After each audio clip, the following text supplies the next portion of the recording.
One belt one road या BRI, belt and road initiative, थोड़ा सा बोरिंग किस्म की थ्योरी के ऊपर बात कर लेते हैं। ये प्लेनेट अर्थ का बिगेस्ट इंफ्रास्ट्रक्चर का प्रोजेक्ट है।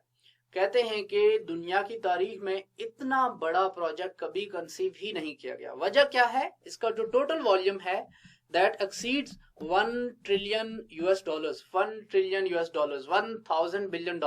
just to give you a perspective, Pakistan की जो इकोनॉमी है टोटल वो $330 billion के अराउंड है। यानी पाकिस्तान 3 गुना पाकिस्तान की जो टोटल कंट्री का GDP है उसके 3 टाइम्स ग्रेटर ये प्रोजेक्ट है। ये दुनिया के 70 से ज्यादा ममालिक को कनेक्ट करता है।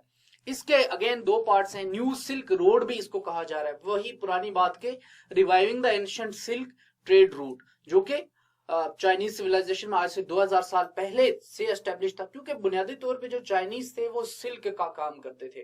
पुरानी हिस्ट्री अगर आप पढ़ें तो चाइना में सिल्क का कारोबार, जो चाइना का सिल्क था वो सारी दुनिया में मशहूर था। तो यहाँ से सिल्क जो है वो दुनिया के बाकी रीजन्स में ट्रेवल करता था, स्पेशली यूरोप और सेंट्रल एशिया और साउथ एशिया में और एशिया के बाकी पार्ट्स में। तो ये इसलिए मशहूर था। तो उस ट्रेड रूट को जो है वो रिवाइज करने की चाइना कहता है कि हम कोशिश कर रहे हैं। दूसरी तरफ साथ जो है पिछले 30-40 सालों में चाइना एक इंडस्ट्रियल पावर हाउस भी बना है। चाइना की मैन्युफैक्चरिंग सेक्टर जो है वो बूम किया है उसने। तो अब चाइना ऐसा है कि वो बल्क में प्रोडक्शन बहुत ज्यादा कर रहा है। जब प्रोडक्शन ज्यादा आप कर रहे हो तो आपको मार्केट्स की जरूरत होती है। तो अपनी गुड्स को एक्सपोर्ट करने के लिए भी आपको जो है वो लैंड की जरूरत होती है, ट्रांजिट कॉरिडोर्स की जरूरत होती है। तो वो ट्रांजिट कॉरिडोर अगर जमीन के थ्रू हो तो सिल्क रोड इकोनॉमिक बेल्ट बन जाता है। अगर उसको आप समुद्र के थ्रू, कार्गो शिप्स के थ्रू भेजें तो वो जो है आपका बन जाता है मैरीटाइम सिल्क रोड। कहा जाता है, बाज कंट्रीज कहते हैं कि ये मार्शल प्लान, जैसे वर्ल्ड वॉर 2 के बाद यूनाइटेड स्टेट्स ऑफ अमेरिका ने यूरोप में मार्शल प्लान स्टार्ट किया था पूरे यूरोप को रिकंस्ट्रक्ट करने के लिए। तो इसको बाज जो पॉलिटिकल साइंटिस्ट हैं वो कहते हैं कि ये जो है वो नया मार्शल प्लान है जो कि चाइना स्टार्ट कर रहा है। अगेन 2 इसके पार्ट्स हैं।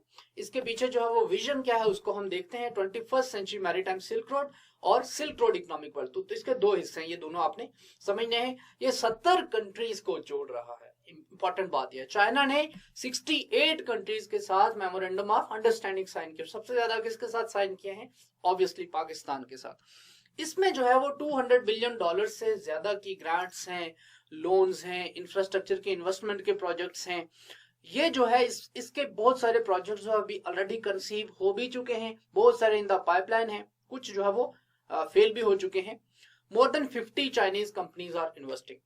अब ओवरऑल में अगर बात करूं तो अब आप ना सिर्फ इन्वेस्टमेंट लगा रहे हैं बल्कि वहां पर जो एक्सपर्टीज हैं काम करने के लिए, technical expertise, logistical expertise, operations की एक्सपर्टीज, और वहां पे जो आप टेक्निकल इनपुट दे रहे हैं उन प्रोजेक्ट्स को करने के लिए वो भी चाइनीज कंपनीज ही कर रही है। पाकिस्तान में देखें, सिपक के तमाम जो मेगा इंफ्रास्ट्रक्चर के प्रोजेक्ट्स हैं उनको करने वाली कौन सी हैं? चाइनीज कंपनीज हैं या कंसोर्शियम में या जॉइंट वेंचर के साथ में वो किसी पाकिस्तानी कंपनी के साथ काम कर रही हैं। अच्छा, more than 17,000 one belt and one road के प्रोजेक्ट्स 2013 से ऑनवर्ड जो है वो कंसीव किए जा चुके हैं। उनका आइडिया जो है वो इन द पाइपलाइन है और कुछ जो उनके ऊपर काम हो रहा है।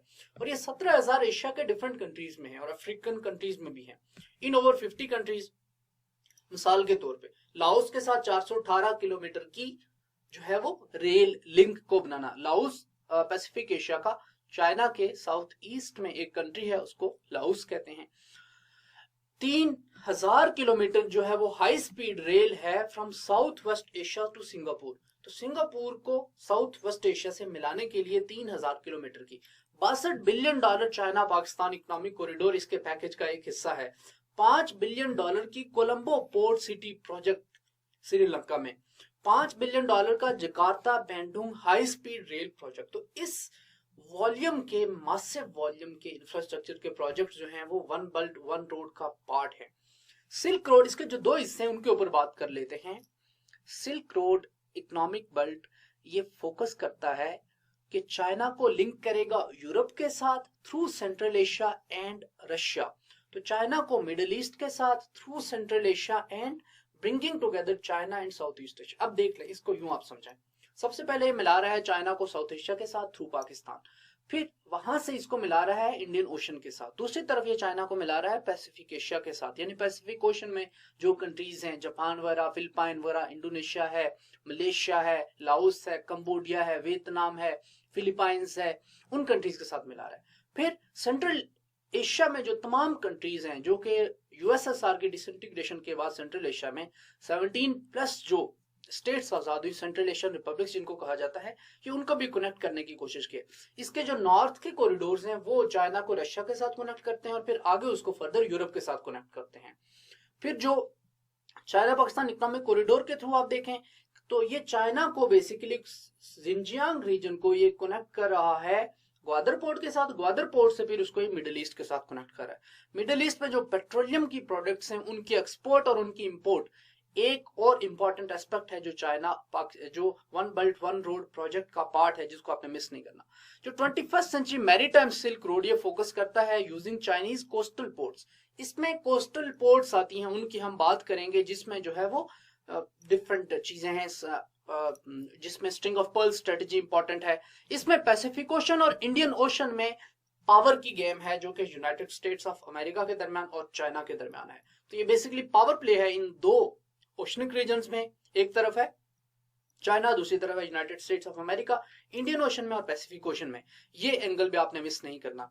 मोर than 60 countries and regions currently accounting for some 30% of global GDP and more than 35% of, तो 30% ऑफ ग्लोबल जीडीपी का ये कंट्रीज जो कि वन बेल्ट वन रोड का पार्ट है, वो 30% ऑफ ग्लोबल जीडीपी कॉन्स्टिट्यूट करते हैं, ग्लोबल जीडीपी बनाते हैं। और मजे की बात कि 35% ऑफ वर्ल्ड ट्रेड जो होती है वो इन्हीं कंट्रीज में होती है। तो बुनियादी तौर पे चाइना क्या कोशिश कर रहा है, वन बेल्ट वन रोड के थ्रू, कनेक्टिविटी और कॉरिडोर के प्रोजेक्ट्स के थ्रू 1/3 ऑफ ऑल ग्लोबल जो ट्रेड हो रही है उसकी ट्रांजिट को कंट्रोल करने की कोशिश है।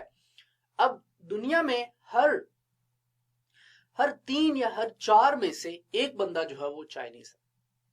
हर 3 या हर 4 में से दुनिया में एक बंदा जो है वो चाइनीज डिसेंट का है, चाइनीज ओरिजिन का है या चाइना से ताल्लुक रखता है। इससे आप वॉल्यूम का अंदाजा लगा सकते हैं कि चाइना क्यों जो है वो ग्लोबल लेवल के ऊपर मार्केट्स को कैप्चर करने की कोशिश कर रहा है।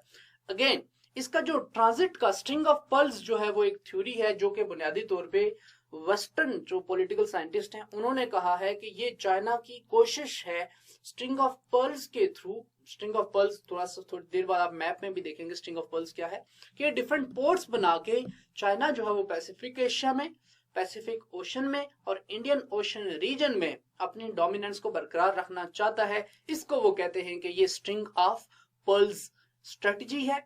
अब स्ट्रिंग ऑफ पर्ल्स में चाइना का जो नेशनल सिंबल है वो ड्रैगन है। तो ड्रैगन जो वो चाइनीज कल्चर में बहुत प्रोमिनेंस रखता है, तो इसको वो कहते हैं कि ये ड्रैगन का क्लॉ है या ड्रैगन का क्लच है, यानी ड्रैगन या चाइनीज जो अजदहा है वो अपना कंट्रोल जो है वो सारी दुनिया के ऊपर, एशिया के ऊपर और अफ्रीका के ऊपर कंट्रोल करना चाह रहा है। इस तरह से इसको देखते हैं western philosophers, obviously United States of America के लोग और यूके के जो पॉलिटिकल साइंटिस्ट हैं वो इसको इस तरह से देखेंगे। वजह क्या है? वजह यह है कि ऑब्वियसली हर सिविलाइजेशन का एक बायस होता है। आपके अलावा अगर कोई दूसरा आपका दुश्मन हो, अब चाइनीज और वेस्टर्न सिविलाइजेशन, आपको क्लैश ऑफ सिविलाइजेशन की थ्योरी याद होगी, उसमें साइनिक सिविलाइजेशन, चाइनीज सिविलाइजेशन का भी जिक्र है। तो जो चाइनीज सिविलाइजेशन है उसको वेस्टर्न सिविलाइजेशन अपने होस्टाइल सिविलाइजेशन या अपनी एक एडवर्सेरियल सिविलाइजेशन के तौर पे देखती है। तो वो एंगल आपने मिस नहीं करना। स्ट्रिंग ऑफ पर्ल्स के पीछे वही एक्सप्लेनेशन आपको काम आएगी। फिर चाइना इसके थ्रू अपनी जो सी लेन्स ऑफ कम्युनिकेशन है उनको प्रोटेक्ट करने की भी कोशिश कर रहा है। One belt one road. अब हम कुछ मैप्स के ऊपर बात करते हैं ताकि थोड़ा सा आपको ये क्लियर हो। अब ये ईस्ट चाइना की जो पोर्ट्स हैं यहाँ पे आप देख सकते हैं, इन पोर्ट्स को थ्रू मलेशिया जकार्ता से होके, स्टेट ऑफ मलाक्का से होते हुए सितवे पोर्ट है म्यांमार में, वहां से बांग्लादेश में भी पोर्ट है, श्रीलंका में कोलंबो पोर्ट है, वहां से फिर पाकिस्तान में ग्वादर पोर्ट है, और इसके अलावा ये जो हॉर्न ऑफ अफ्रीका है, सोमालिया, एथोपिया, वहां पे भी इसके पास प्रोजेक्ट्स हैं। वहां से होकर पर्शियन गल्फ के, यहां से पर्शियन गल्फ के थ्रू मिडिल ईस्ट को अप्रोच करने की कोशिश है, और रेड सी से होते हुए, बाबल मंदब से होते हुए, मिडिल ईस्ट, इजिप्ट के पास से होते, स्वीज कैनाल से होते हुए मेडिटेरेनियन, ये ट्रेड का रूट बन रहा है, ट्रेड का कॉरिडोर बन रहा है। और मेडिटेरेनियन से होते हुए ऊपर यूरोप, इटली, वेनिस, और फिर इटली वेनिस से ऊपर जर्मनी, फ्रांस, और इवन वेस्टवर्ड जो है वो यूके तक एक्सेस जो है वो ये प्रोजेक्ट जो है वो चाइना को देता है। स्ट्रिंग ऑफ पर्ल्स क्या है कि ये इंडियन ओशन में और पैसिफिक ओशन में जो डिफरेंट पोर्ट्स हैं, चाइना इन पोर्ट्स के थ्रू पोर्ट्स बना के इंडियन ओशन में और पैसिफिक ओशन में अपना होल्ड मिलिटरीली, इकोनॉमिकली बरकरार रखना चाहता है। और यूनाइटेड स्टेट्स ऑफ अमेरिका और बाकी जो इसके रीजनल कंपेटिटर्स हैं, like Singapore, like Australia, like Japan, like Philippines, like India, इनको जो है वो चाइना डोमिनेट करना चाहता है।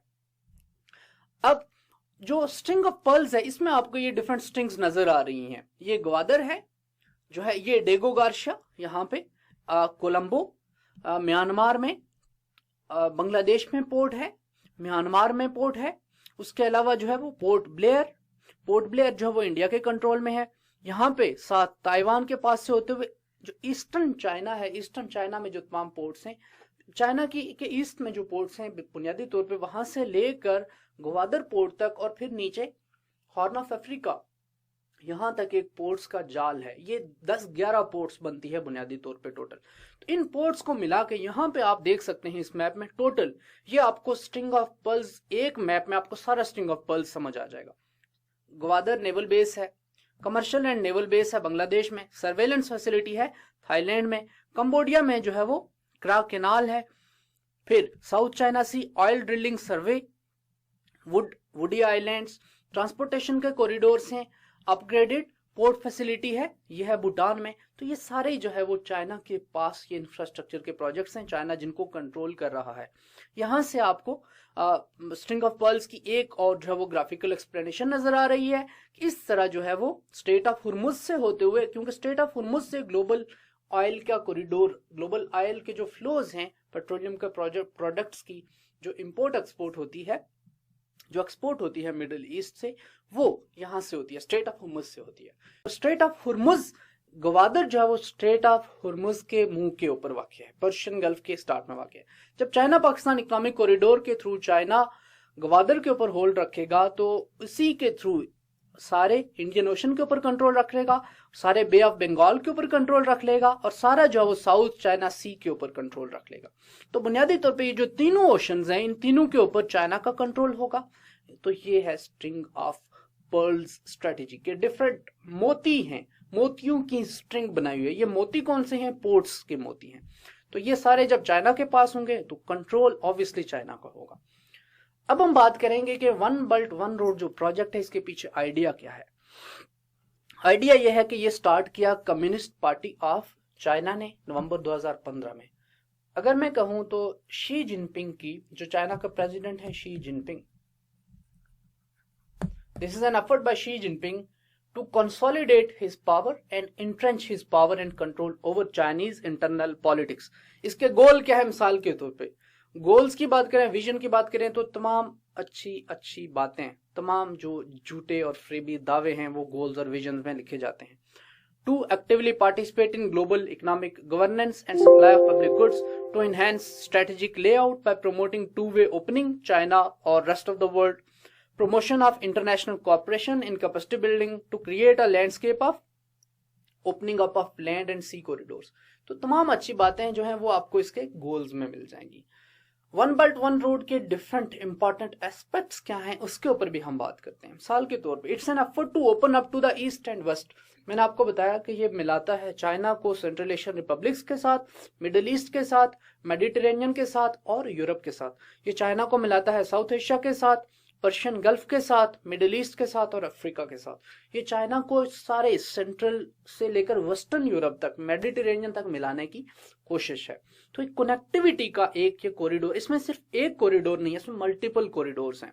इस सीपेक इसका पार्ट है। चाइना जो है वो टू ओशंस के एरा में दाखिल हो, टू ओशंस एरा कौन सा? एक तरफ इंडियन ओशन और दूसरी तरफ जो है वो पैसिफिक ओशन। तो ये इसके डिफरेंट एस्पेक्ट्स हैं। इसके अलावा to compete with trans Pacific partnership. Trans Pacific partnership बुनियादी तौर पर यूनाइटेड स्टेट्स ऑफ अमेरिका, ये प्रेसिडेंट ओबामा का एक इनिशिएटिव था जिसमें 12 ममालिक जो है वो पैसिफिक ओशन के 12 कंट्रीज को मिला के वो एक स्ट्रेटेजिक अलायंस बनाना चाहते थे। ये स्ट्रेटेजिक अलायंस ट्रेड से मुतल्लिक था, डिफेंस से मुतल्लिक था, इकोनॉमिक एक्टिविटी और इकोनॉमिक प्रोग्रेस और ग्रोथ से मुतल्लिक था। लेकिन प्रेसिडेंट ट्रंप ने ट्रांस पैसिफिक पार्टनरशिप से विड्रॉ कर लिया, तो उसके बाद अभी ये प्रोजेक्ट ये ट्रांस पैसिफिक पार्टनरशिप ये चल तो रही है लेकिन ये लिम्बो में है। तो ट्रांस पैसिफिक पार्टनरशिप को काउंटर करने के लिए चाइना ने जो प्रोजेक्ट लाया वो था वन बेल्ट वन रोड। फिर इंस्टीट्यूशनल लेवल के ऊपर अगर हम देखें तो China wants to raise Chinese voice. तो चाइना ग्लोबल लेवल पे अपनी जो डोमिनेंस है वो बढ़ाना चाह रहा है। चाइना की इकोनॉमी जो है वो टच कर रही है अब $20 ट्रिलियन को, और ये यूएसए की इकोनॉमी के बराबर पहुंच रही है। 2013 तक आईएमएफ के एस्टिमेट्स हैं कि 2030 तक जो वो चाइना दुनिया की सबसे बड़ी इकोनॉमी होगा। तो जब आपके पास इकोनॉमिक पावर हो, इकोनॉमिक पावर के साथ आप कोशिश करते हैं, और चाइना भी ऑब्वियसली यही कोशिश कर रहा है कि वो यूएसए को मीट कर जाए। याद रखें वही पुराना जो थोसीडाइट्स ट्रैप है कि एक जो ग्लोबल पावर होती है, दूसरी जो है वो दूसरी पावर जो वो छोटी होती है लेकिन वो आहिस्ता आहिस्ता बढ़ रही होती है। तो उसी ये जो एक जो पहले से एक पावर जो होती है ग्लोबल हेजिमन होता है, दूसरी जो स्टेट जो पावरफुल बन रही है, इन दोनों के दरमियान कंपटीशन होता है, और कंपटीशन के नतीजे में फिर जो नई पावर है वो फिर ग्लोबल लेवल के ऊपर हेजिमन बन जाती है। तो थुसिडाइट्स का जो ट्रैप है उसमें चाइना शायद नया ग्लोबल हेजिमन बने। तो ये एक और एक्सप्लेनेशन है जो आपको बताएगा कि ये सीपैक या इस तरह के one belt one road, CPEC या एशियन इंफ्रास्ट्रक्चर इन्वेस्टमेंट बैंक जैसे प्रोजेक्ट्स चाइना क्यों लॉन्च कर रहा है, इसके पीछे चाइना का मकसद क्या है। एक और आपको इसमें एंगल जो है जो आपने मिस नहीं करना वो ये है कि चाइनीज सिविलाइजेशनल एस्पेक्ट में, कल्चरल एस्पेक्ट में चाइना दुनिया की पुरानी तरीन सिविलाइजेशंस में से है। आज से 2000 साल पहले भी अगर आप चाइना की हिस्ट्री पढ़ें तो आपको चाइना की एस्टेब्लिश्ड हिस्ट्री मिलती है। आज से 4000 साल पहले, 5000 साल पहले भी आप चाइना की हिस्ट्री पढ़ें तो आपको मिलती है इनकी हिस्ट्री। ये इंडस वैली सिविलाइजेशन के कंटेम्पोरेरी सिविलाइजेशंस में से है। इतनी पुरानी जो सिविलाइजेशन है इनकी अपनी एक लेगेसी है, तो वो अपनी उसी लेगेसी को रिवाइव करना चाह रहे हैं, क्योंकि चाइनीज ये अपने बारे में ये प्रिज्यूम करते हैं वो कि हम कल्चरली एक डोमिनेंट फोर्स रहे हैं इस रीजन में, तो आने वाले वक्त में भी शायद हमें वही जो हमारा वो पुराना कल्चरली और सिविलाइजेशनली जो डोमिनेंट रोल था वो रोल हमने रिज्यूम करना है। तो ये एक और एक्सप्लेनेशन है one belt one road project के पीछे। फिर ये कोशिश है इंटीग्रेशन की, डिफरेंट रीजन्स की, डिफरेंट सिविलाइजेशंस की, जिनमें टर्किश सिविलाइजेशन है, पर्शियन सिविलाइजेशन है, इस्लामिक सिविलाइजेशन है और अरेबियन सिविलाइजेशन है। ऑयल पॉलिटिक्स की, थोड़ा सा मिलिट्री कन्फ्रंटेशन की, और ओशियानिक पॉलिटिक्स की, और जियो इकोनॉमिक्स की, और पॉलिटिकल इकोनॉमी की, और पॉलिटिकल कॉन्फ्लिक्ट की। बुनियादी तौर पे हम इसको देखेंगे दो पावर्स के दरमियान कंपटीशन के एस्पेक्ट में। एक है चाइना और दूसरा है United States of America, and to a lesser extent India as well, क्योंकि इंडिया जो है वो इंडियन ओशन की सबसे बड़ी पावर है। अब वन बेल्ट वन रोड जो है वो करीब है किसके, इंडियन ओशन रीजन के करीब। आपको स्ट्रिंग ऑफ पर्ल्स याद होगा, स्ट्रिंग ऑफ पर्ल्स जो अल्फ्रेड सायर नेवल स्ट्रेटेजिस्ट है, अल्फ्रेड सायर महान, इस बंदे का ये कोट है। ये बंदा कहता था whoever controls Indian ocean controls Asia. Indian ocean control करोगे तो इंडिया तो एशिया को कंट्रोल करेगा। दिस ओशन इज की टू 7 सीज। ये ओशन जो है वो दुनिया के 7 कीज की, 7 जो सीज है उनकी की रखता है। In 21st century the destiny of world will be decided in these waters. अब ये वो एस्पेक्ट है जो कि यूनाइटेड स्टेट्स ऑफ अमेरिका की और इंडिया की नेवल स्ट्रेटेजी को इफेक्ट करता है in Indian Ocean region. Indian Ocean region से मतलब कुछ आपको स्टैट्स नजर आ रहे हैं जो कि इसकी इंपॉर्टेंस और इसकी प्रोमिनेंस हाईलाइट करते हैं। मिसाल के तौर पे इसमें इंटरनेशनल नेविगेशन है, कंटेन्स 1/3 ऑफ द पॉपुलेशन, 36 इसमें स्टेट्स हैं जो कोस्टल स्टेट्स हैं, 3rd लार्जेस्ट ओशन है, 20% ऑफ ओशियानिक एरिया इसमें है। ये मिडिल ईस्ट वगैरह सेंट्रल एशिया को लिंक करता है, पाकिस्तान और इंडिया जैसे इंपॉर्टेंट कंट्रीज इसमें। यहां पे आपको नजर आ रहा है कि इंडियन ओशन को अगर आप कंट्रोल कर रहे हैं तो आप किन किन कंट्रीज के साथ कनेक्ट कर सकते हैं, वहां पे अपनी गुड्स को सप्लाई कर सकते हैं, यानी आप किन किन मार्केट्स को जो है वो एक्सेस कर सकते हैं अगर आपको इंडियन ओशन तक एक्सेस है तो। इसमें देख लें इंडिया और ऑस्ट्रेलिया जैसी बड़ी पावर्स शामिल है, और आप हॉर्न ऑफ अफ्रीका तक, सब सहारन अफ्रीका तक आप जो है वो अपनी रीच जो है वो मेंटेन रख सकते हैं। तो ये पहला एंगल है इंडियन ओशन का। इसमें आप देख लें ऑयल पॉलिटिक्स इंपॉर्टेंट है। Sea lanes of communication, what is sea lanes of communication? समुद्र के रास्ते जो नेविगेशन होती है उनको कहते हैं सी लेंस ऑफ कम्युनिकेशन। अब इसमें कम्युनिकेशन में सिर्फ आपकी शिप्स या कार्गो शिप्स नहीं है, इसमें आपके जो कम्युनिकेशन के रूट्स हैं, infrastructure and communication, ICT, information and communication technology, like fibre optics की केबल्स हैं, इंटरनेट केबल कनेक्शंस हैं, तो इस तरह की जो नेटवर्क्स हैं केबल कनेक्शंस के, वो भी इन्हीं के थ्रू रन करते हैं। लेकिन पर्शियन गल्फ 40% ऑफ जो ग्लोबल ऑयल ट्रेड है वो होती है, ग्लोबल ऑयल की जो एक्सपोर्ट होती है वो होती है कहां से? स्ट्रेट ऑफ हुर्मुज से। स्ट्रेट ऑफ मलाक्का से पैसिफिक एशिया में जो जाने वाली ट्रेड है वो 35% होती है, और बाब अल मंदब से ग्लोबल ट्रेड का 8% जो है, स्पेशली जो पेट्रोलियम के एक्सपोर्ट, उनका 8% जो है वो बाब अल मंदब से होता है। तो अब अगर इंडियन ओशन पे आपके पास कंट्रोल है, या फिर आप इन 3 पोर्ट्स को, इनको ट्रायंगल हम बना लेते हैं, इन 3 पोर्ट्स को अगर आप कंट्रोल करते हैं तो आप इंडियन ओशन को कंट्रोल करते हैं। तो अब जब चाइना यहां पे ग्वादर में अपना कंट्रोल मेंटेन करने की कोशिश कर रहा है तो बेसिकली वो इन तीनों एरियाज को अप्रोच करने की कोशिश कर रहा है। फिर journal of Indian Ocean region के मुताबिक 80% ऑफ वर्ल्ड सी ट्रेड जो होती है ऑयल में वो होती है इंडियन ओशन से, 40% जो वो स्ट्रेट ऑफ हुर्मुज से गुजरती है, 8% बाब अल मंदब से गुजरती है, हाफ दुनिया के जितने आर्म्ड कॉन्फ्लिक्ट्स हैं उनमें से आधे जो है वो इंडियन ओशन में होते हैं।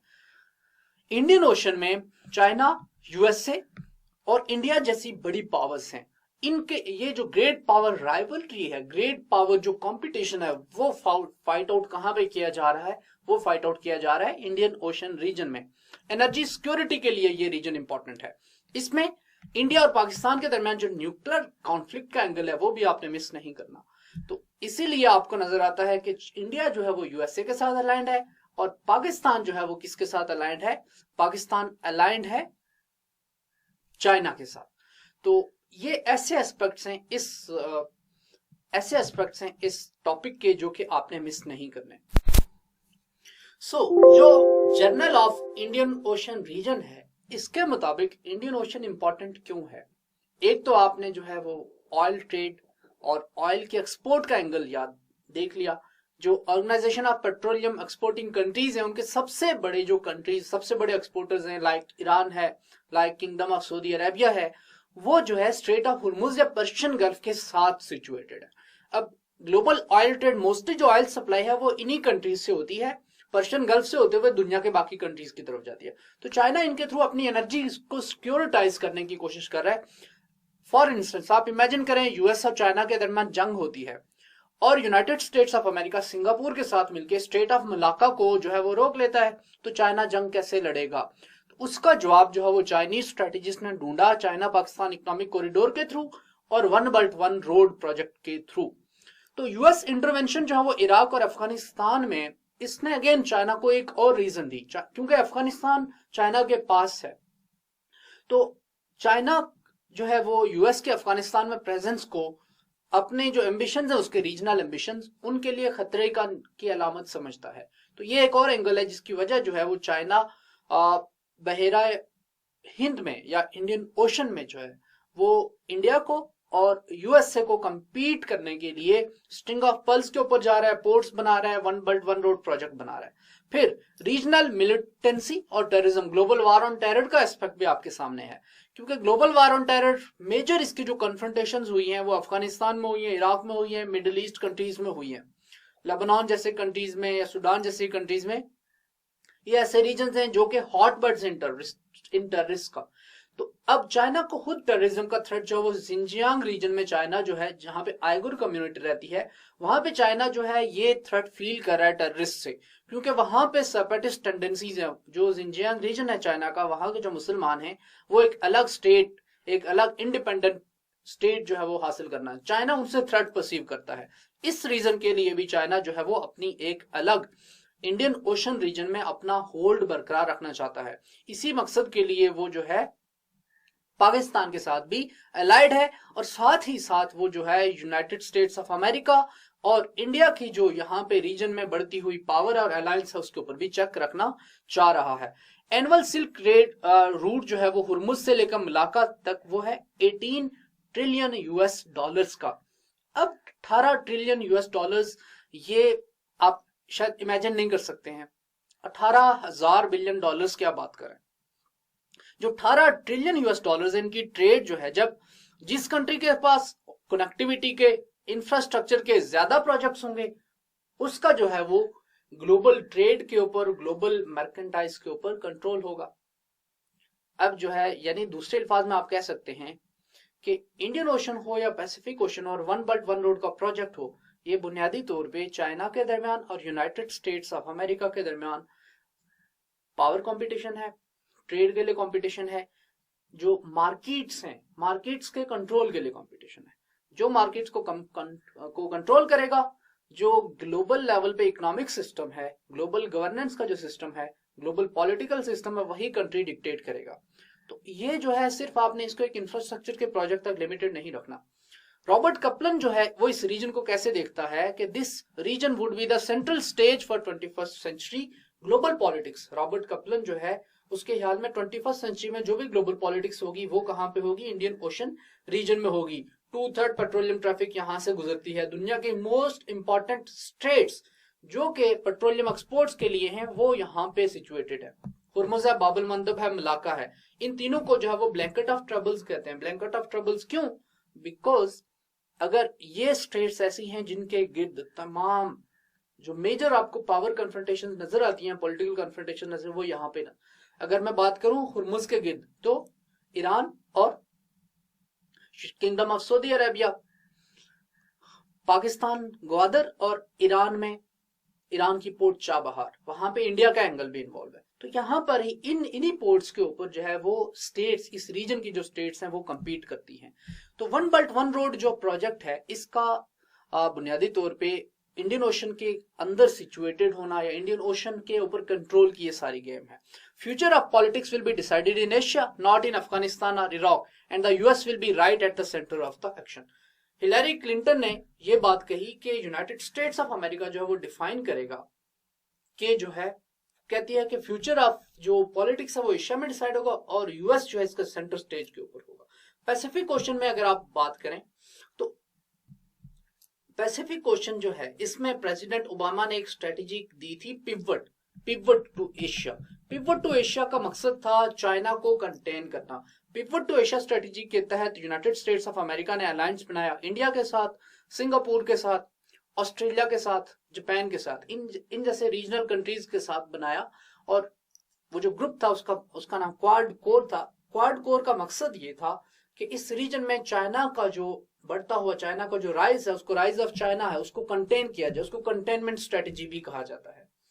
यूएस जो है वो परस्यू कर रहा है कि वो चाइना को कंटेन कर सके। चाइना इसको कहता है कि it's peaceful rise of China. और जो यूएस यहाँ पे रीजन में जो डेवलपमेंट्स कर रहा है, जो डिप्लॉयमेंट्स कर रहा है, that is an effort at containing the peaceful rise of China. China के टेरिटोरियल डिस्प्यूट्स हैं साउथ चाइना सी में तकरीबन तमाम बाकी पैसिफिक एशिया के कंट्रीज के साथ। इसको हम डिटेल में बात करेंगे साउथ चाइना सी के लेक्चर के ऊपर। इसके अलावा चाइना के जो कन्फ्रंटेशन है वो जापानीज मिलिट्री के साथ भी है। जापान फिर दोबारा से अपनी मिलिट्री को अभी बढ़ा रहा है। जापान दोबारा से रीमिलिटराइजेशन के ऊपर जा रहा है, जबकि जापान के और चाइना के ट्रेडिशनली भी, हिस्टोरिकली भी इनके दरमियान जंग रही है। और अभी भी ये दोनों कंट्रीज एट पीस नहीं है, they are always at war. फिर यहाँ पे कोरिया का एंगल भी आ जाता है, वो भी आपने मिस नहीं करना। China is largest creditor of United States of America. अब दोनों कंट्रीज के दरमियान एक तरफ तो पावर का एंगल भी है, दूसरी तरफ कॉपरेशन का एंगल भी है। चाइनीज कंटेनमेंट और डीरेल चाइनीज पीस। तो चाइना कहता है कि यूनाइटेड स्टेट्स ऑफ अमेरिका हमारी जो पीसफुल राइज है उसको डीरेल करना चाहता है। तो हम क्या करेंगे, हम one belt one road project बनाएंगे, हम इकोनॉमिक एक्टिविटी के थ्रू कंट्रीज को कनेक्ट करेंगे। हम इनका जवाब मिलिटरीली नहीं देंगे, हम इनका जवाब देंगे इकोनॉमिक पावर के हिसाब से, हम इनका जवाब देंगे ट्रेड के थ्रू, हम इनका जवाब देंगे एक बड़ी ग्रोथ वाली जीडीपी बड़ा कंट्री बनके। तो ये जो है आपको यहाँ पे इसको रिंग ऑफ फायर कहते हैं। ये जो रिंग ऑफ फायर का आपको जो यहाँ पे रीजन नजर आ रहा है, रिंग ऑफ फायर जो है वो पैसिफिक एशिया का वो रीजन है जहां पर मोस्टली इन कंट्रीज के दरमियान, चाइना हो गया, नॉर्थ कोरिया वगैरह हो गया, जापान हो गया, इनके दरमियान जो है वो कन्फ्रंटेशंस की एक्सपेक्टेशंस हैं। तो इस रीजन को जो है वो रिंग ऑफ फायर कहा जाता है। अब ring of fire Pacific Asia में जो है, ये रिंग ऑफ फायर इसलिए भी इंपॉर्टेंट है क्योंकि इसमें आपको जापान वगैरह, जापान की चाइना के साथ कन्फ्रंटेशन और जापान का यूएसए के साथ अलायंस, नॉर्थ कोरिया का यूएसए के साथ कन्फ्रंटेशन और नॉर्थ कोरिया का चाइना के साथ अलायंस, साउथ कोरिया का चाइना के साथ और नॉर्थ कोरिया के साथ कन्फ्रंटेशन और उसका यूएसए के साथ अलायंस। ऐसे ही जापान, फिलिपाइन, ये तमाम कंट्रीज ऐसे हैं। इसके अलावा ऑस्ट्रेलिया है, सिंगापुर है, पैसिफिक एशिया में जो कंट्रीज वाकई हैं उनका जो है वो चाइना के साथ कन्फ्रंटेशन है, चाइना के साथ उनका पावर कंपटीशन है। तो ये कंट्रीज सारे इस रीजन में कोशिश कर रहे हैं कि वो चाइना को किसी तरह से, चाइना का ये जो राइज है उसको रोक सकें। ऐसे ही पैसिफिक ओशन में अगर आप देखें तो एक तरफ जापान है, यहाँ पे मैं बात कर रहा था जो कोरिया की, साथ यहाँ पे चाइना है, और फिर नीचे यहाँ पे फार्मूसा जो कि ताइवान है। अब ताइवान और यूएसए ये अलायंस में है और चाइना जो है वो ताइवान को अपना पार्ट समझता है। अब ताइवान के इशू के ऊपर भी यूएसए और चाइना के दरमियान एक अलग से जो है वो कन्फ्रंटेशन चल रही है। फिर साउथ चाइना सी का इशू अलग से इन ममालिक के दरमियान प्रॉब्लम्स काज कर रहा है। तो अब ऐसी सूरत में यूएसए जो है वो जापान के साथ मिलके, फार्मूसा के साथ मिलके, फिलिपाइन के साथ मिलके चाइना को इस रीजन में, चाइना को चेक में रखना चाहता है। जबकि चाइना अगेन यूएस की इस पॉलिसी को जो है, इस यूएस की इस पॉलिसी के खिलाफ है और यूनाइटेड स्टेट्स ऑफ अमेरिका को इस रीजन में चाइना जो है वो हराना चाहता है। अगेन ये आपको नजर आ रहा है कि ये ग्लोबल जो पावर्स हैं उनके दरमियान कंपटीशन की गेम है। इसको एक और एंगल से आप देख सकते हैं। यूनाइटेड स्टेट्स ऑफ अमेरिका ने साउथ कोरिया में थाड, THAAD, terminal high altitude aerial defence system लगाया। ये मिसाइल डिफेंस सिस्टम है जिसकी रेंज जो है वो एंगेजमेंट जोन 200 किलोमीटर है। अब ये ऐसा जो इसकी डिटेक्शन रेंज आपको नजर है 2000 किलोमीटर है। अब ये जो थाड सिस्टम है, थैड जो सिस्टम है, इसमें रडार, सर्वेलेंस फैसिलिटीज में, और ये बेस्ड है साउथ कोरिया में। यूएसए का बुनियादी तौर पे सिस्टम है। यूएसए कहता है कि हमने जो थाद सिस्टम लगाया है वो साउथ कोरिया की प्रोटेक्शन के लिए और डिफेंस के लिए लगाया अगेंस्ट नॉर्थ कोरिया। जबकि चाइना ये कहता है कि यूएसए ने जो थाद सिस्टम लगाया हुआ है ये हमारे ऊपर सर्वेलेंस के लिए इन्होंने ये सिस्टम यहाँ पे इन प्लेस किया हुआ है। तो यूएसए से China time and again demand कर चुका है कि वो इस थाद सिस्टम को यहाँ से रिमूव किया जाए। अगेन आप अगर इसकी रेंज देख सकें तो इसकी रेंज में चाइना भी आ रहा है। तो ये एक और एंगल है कि जिसको सामने रखते हुए आपने देखना है कि ये भी एक ऐसा एस्पेक्ट है कि जिसकी वजह से वन बेल्ट वन रोड के प्रोजेक्ट के यूनाइटेड स्टेट्स ऑफ अमेरिका खिलाफ है। और ये एक और रीजन है जिसकी वजह से one belt one road, Asian infrastructure investment bank, South China Sea में इन दोनों कंट्रीज के दरमियान कंपटीशन, पैसिफिक एशिया में इन दोनों कंट्रीज के साथ कंपटीशन, पैसिफिक एशिया में और इंडियन एशियन रीजन में इन कंट्रीज के दरमियान अलायंसेस, ये वो तमाम पॉइंटर्स हैं जो आपसे जब भी इस एस्पेक्ट के ऊपर क्वेश्चन पूछा जाए तो आपने उनको जहन में रखना है। यहां पे आपको इस स्लाइड में आपको डिप्लॉयमेंट्स नजर आ रही हैं। अब जब हम one belt one road project की बात करते हैं तो एक तरफ आपको नजर आ रहा है कि यूनाइटेड स्टेट्स ऑफ अमेरिका का जो रिस्पॉन्स है वो मिलिट्री रिस्पॉन्स भी है और इकोनॉमिक रिस्पॉन्स भी है। Military response in the form जो यहाँ पे ये स्लाइड एक्सप्लेन कर रही है, और economic response in the form of International Monetary Fund, World Trade Organisation, World Bank और ट्रांस पैसिफिक पार्टनरशिप भी इसी सिलसिले की एक कड़ी थी कि इस रीजन में जो इकोनॉमिक जो ट्रेड हो रही है, जो मर्केंटाइज हो रही है, जो ग्लोबल ऑयल पॉलिटिक्स है, कंट्रीज साउथ चाइना सी जो ओशनिक रिसोर्सेज हैं उनके कंट्रोल की बात है। United States of America her side के ऊपर चाइना को इंगेज कर रहा है। चाइना का जो जवाब था बदले में वो था यूएसए की इस पॉलिसी पिवट टू एशिया वगैरह, और इसको कन्फ्रंट करने के लिए वन बेल्ट वन रोड था। लेकिन वन बेल्ट वन रोड बुनियादी तौर पे आप अब तक की बहस से ये बात समझ गए होंगे कि ये प्रोजेक्ट बुनियादी तौर पे एक इंफ्रास्ट्रक्चर का और इकोनॉमिक एंगल का प्रोजेक्ट है। अब हम देखते हैं कि किस तरह से यूएसए जो है वो डिफरेंट कंट्रीज के साथ जो है वो मिलिटरीली कोऑपरेट कर रहा है। गुआम फिलिपाइन, गुआम में यूएसए के जो है वो 5,500 ट्रूप्स बैठे हुए हैं। 28,500 यूएसए के जो ट्रूप्स हैं वो साउथ कोरिया में बैठे हुए हैं। जापान में यूएसए के 50,000 ट्रूप्स स्टेशन है। सिंगापुर में ट्रूप्स हैं, थाईलैंड में ट्रूप्स हैं, ऑस्ट्रेलिया में ट्रूप्स हैं, मलेशिया में ट्रूप्स हैं, फिलीपींस में। यानी पैसिफिक एशिया का या पैसिफिक ओशन का कोई भी कंट्री, इंपॉर्टेंट कंट्री ऐसा नहीं है जहां पर यूएसए के ट्रूप्स ना बैठे हों। इनका मकसद क्या है? ऑब्वियसली इनका मकसद है कि चाइना का जो राइस है उसको कंटेन करना। एक और बात आपको बताता चलूं कि वर्ल्ड ओवर यूएसए के 732 बेसिस हैं। ये वर्ल्ड ओवर जो प्रेजेंस है यूएसए की, यही यूएसए की ग्लोबल हेजीमनी को बरकरार रखे हुए है। अब चाइना जब इकोनॉमिकली एक पावर हाउस बनता जा रहा है तो चाइना को भी इन सारे बेसिस के ऊपर भी चेक रखने के लिए अपनी मिलिट्री प्रेजेंस भी यकीनी बनानी पड़ेगी। उस मिलिट्री प्रेजेंस को यकीनी बनाने का एक जो है वो तरीका क्या है कि ग्वादर में भी आप बैठे हो, आप स्ट्रेट ऑफ हुर्मुज के मुंह के ऊपर बैठे हुए हो, आप हॉर्न ऑफ अफ्रीका में भी बैठे हुए हैं, आप सितवे पोर्ट के ऊपर भी बैठे हो, आप कोलंबो पोर्ट के ऊपर भी बैठे हुए हो, आप हम्बनटोटा पोर्ट के ऊपर भी बैठे हुए हो। यानी आपकी प्रेजेंस डिफरेंट कंट्रीज में डिफरेंट जगहों के ऊपर हो। तो ये ऐसा एंगल था जो कि था इंडियन ओशन रीजन के मुताबिक। इस प्रोजेक्ट को देखने के कई एंगल्स हो सकते हैं। इसको देखने का एक एंगल जो है वो है पॉलिटिकल इकोनॉमी का, एक एंगल इसको देखने का हो सकता है ग्लोबल ऑयल पॉलिटिक्स का, इसको देखने का एक एंगल जो है वो मिलिट्री कन्फ्रंटेशन का हो सकता है, या स्ट्रेटेजिक कंपटीशन का एंगल हो सकता है।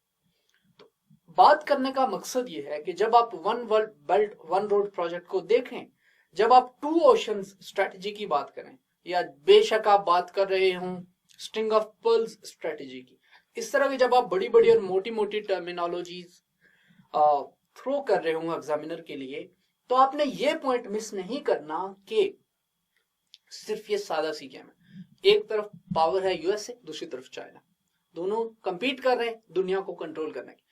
और उसकी कंपटीशन की डोमेन जो है, जो वन बेल्ट वन रोड में है, वो है इकोनॉमिक, वो है ट्रेड, वो है मर्केंटाइज, वो है इन्वेस्टमेंट, वो है कनेक्टिविटी, वो है इंफ्रास्ट्रक्चर के प्रोजेक्ट्स, वो है अपनी प्रेजेंस आपकी कितने कंट्रीज में है, कितने कंट्रीज की गवर्नमेंट्स के साथ आपके एमओयूज साइन हुए हैं। तो ये डायमेंशन है मर्केंटाइज की डायमेंशन, इकोनॉमिक डायमेंशन और इंफ्रास्ट्रक्चर की डायमेंशन। अब हम थोड़ा सा बात करते हैं पैसिफिक एशिया की पॉलिटिक्स के ऊपर। प्रेसिडेंट ओबामा ने जब उसने पिवट टू एशिया और रीबैलेंसिंग की जब उसने स्ट्रेटेजी दी, तो रीबैलेंसिंग और पिवट टू एशिया की स्ट्रेटेजी के साथ उस वक्त हिलेरी क्लिंटन जो है वो सेक्रेटरी ऑफ स्टेट थी। तो उस स्ट्रेटेजी के साथ इन्होंने जो है वो चाइना को कंटेन करने के लिए इंडिया के साथ, सिंगापुर के साथ और ऑस्ट्रेलिया वगैरह के साथ अपना अलायंस बनाया। अब बदले में उसके जवाब में ये शी जिनपिंग की तरफ से ये प्रोजेक्ट आया और काफी कंट्रीज में उन्होंने जो है वो इंफ्रास्ट्रक्चर के प्रोजेक्ट किए। लेकिन बुनियादी तौर पे इंडियन ओशन के अलावा इसका जो दूसरा इंपॉर्टेंट ओशन था वो था पैसिफिक एशिया का। पैसिफिक एशिया एक इंपॉर्टेंट रीजन है। मिसाल के तौर पे ओबामा ने कहा कि USA is a Pacific power and we are here to stay. इसका मतलब है कि वो पैसिफिक ओशन को की इंपॉर्टेंस को समझते थे और इसी वजह से ट्रांस पैसिफिक पार्टनरशिप जो है वो इसके एक अलायंस जो था, इकोनॉमिक अलायंस, उसका जो बुनियादी तौर पे आइडियल प्रोजेक्ट किया प्रेसिडेंट ओबामा ने। जियोपॉलिटिकल सिग्निफिकेंस अगर आप पैसिफिक एशिया की समझना चाहें तो याद रखें कि इसमें most important sea lanes of communication है, मलाक्का स्टेट इसमें है, ये राइजिंग चाइना के साथ प्रॉक्सिमिटी में है, वेस्ट कोस्ट ऑफ अमेरिका को टच करता है, यानी ये यूनाइटेड स्टेट्स ऑफ अमेरिका के साथ भी टच करता है, मलाक्का है, मलेशिया है और सिंगापुर जो है वो इसमें मोस्ट इंपॉर्टेंट स्टेट्स इस पैसिफिक एशिया में या पैसिफिक रीजन में या पैसिफिक ओशन में वाक़ हैं। पैसिफिक एशिया की जब आप बात करते हैं तो ये एक टर्म ऐसी है जिससे मुराद है कि एशिया का वो रीजन जो कि पैसिफिक ओशन को टच करता है। तो इसमें मोस्टली आपके एशियन कंट्रीज या south east Asian countries, China, Japan वगैरह, फिलीपाइन वगैरह, ये कंट्रीज इंपॉर्टेंट है। यूएस से जो है उसके अलाइज इंडिया, जापान, ऑस्ट्रेलिया, जिनको क्वाड कहा जाता है, इनका मकसद है चाइना को इनसर्कल करना। चाइना इसको कहता है कि ये हमारी इनसर्कलमेंट की कोशिश है। तो अब 19वीं सेंचुरी में ये बात आप याद रखें, 19वीं सेंचुरी में यूरोप जो है वो पावर का कंपटीशन था, 20वीं सेंचुरी में United States of America global power था और कहा जाता है कि 21st सेंचुरी में एशिया होगा, ये स्ट्रेटेजिस्ट कहते हैं।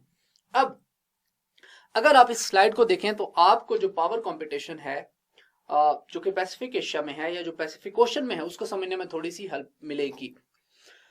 अब आपको नजर आ रहा है यहाँ पे कि यूएस के एयरफोर्स बेसिस यहाँ पर कहां पर हैं। ओकिनावा में आपको नजर आ रहा है कि यूएस का एयरफोर्स बेस है। यूएस के नेवल बेसिस रीजन में, मरीन कोर्स के बेसिस हैं, number of US troops deployed भी इस रीजन में है। अब हम देखते हैं मिसाल के तौर पर गुआम में आपको नजर आ रहा है 3000 यूएस ट्रूप्स हैं। जापान में आपको मुख्तलिफ जगहों के ऊपर यूएस के नेवल बेसिस और यूएस के एयरफोर्स के बेसिस नजर आ रहे हैं। अब terminal high altitude aerial defence system भी जो है ना वो गवाम में यूएसए ने प्लेस किया हुआ है, और साथ ही साउथ कोरिया में भी आपको पता है कि terminal high altitude aerial defence system USA ने डिप्लॉय किया हुआ है। अब ये वो चीजें हैं कि जिनसे चाइना जो है वो थ्रेट प्रिज्यूम करता है, चाइना को इससे खतरा फील होता है। इस खतरे को कन्फ्रंट करने के लिए चाइना अपनी मिलिट्री पावर भी बढ़ा रहा है और अपनी इकोनॉमिक पावर भी बढ़ा रहा है। तो ये पॉलिटिक्स ऑफ कॉन्फ्लिक्ट है जो कि प्ले आउट की जा रही है कहां पे, पैसिफिक एशिया में या पैसिफिक ओशन में। याद रखिएगा 21वीं सदी की जो तारीख है वो लिखी जाएगी कहां पर, पैसिफिक ओशन में। और one belt one road project एक ऐसा प्रोजेक्ट होगा कि जो ये जो कन्फ्रंटेशन होगी 21st सेंचुरी में जब भी हो, इसमें मेजर रोल प्ले करेगा। अगर कभी थर्ड वर्ल्ड वॉर होती है तो वो one belt one road project के जो भी कनेक्टिविटी के प्रोजेक्ट्स हैं वो बताएंगे कि कौन सा कंट्री जीतता है। आप जंग तब तक नहीं जीत सकते जब तक आपकी सी लाइंस ऑफ कम्युनिकेशन या जब तक आपकी सप्लाई लाइंस महफूज नहीं है। चाइना जो है वो वन बेल्ट वन रोड के प्रोजेक्ट के थ्रू अपनी सप्लाई लाइंस को प्रोटेक्ट करना चाह रहा है। यूएस के मिलिट्री बेसिस आपको इस स्लाइड में नजर आ रहे हैं जो कि सेंट्रल एशिया में है और मिडिल ईस्ट में है।